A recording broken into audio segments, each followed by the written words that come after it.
Any questions from the audience for our speakers here? Just had one. You talked about the voluntary versus like the survey that came back with results. Did you have an idea of the percentage what is voluntary and what is mandate? Yeah, mandate. You have to take up the rate. We're going to take a really rough stab. Is it like probably like 20% is voluntary right now.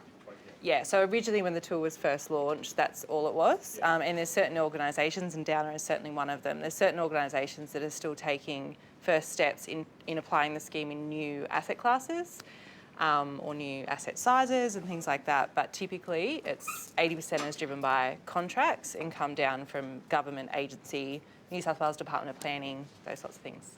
Thank you.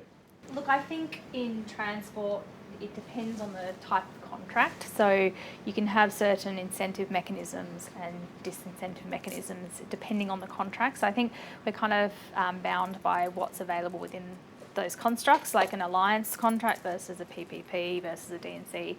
So certainly with an alliance, you can include key result areas relating to sustainability, and I guess you could take that a step further and have something specifically for sustainable procurement.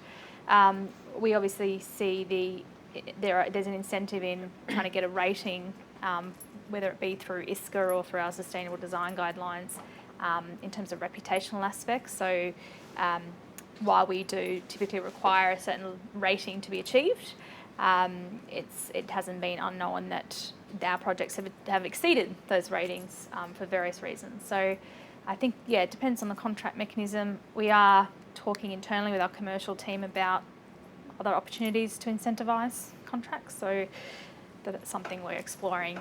Yeah. Can I add something? Zoe, yes. We did some research in the retail sector, and we heard actually that Australian retailers are actually rather unpopular in South and Southeast Asia because they tend to go for a race to the bottom in terms of pricing. So the response to that is actually build a relationship, build loyalty, build that predictability so that that supplier will know, sure, I might have to spend a little bit more time on making sure this product is good and sustainable, but I know this buyer is going to keep coming back to me over and over and over again. So that was one of the outcomes of what we found. I'll just add one little thing as well. So, Jane's sort of talking from transport's perspective.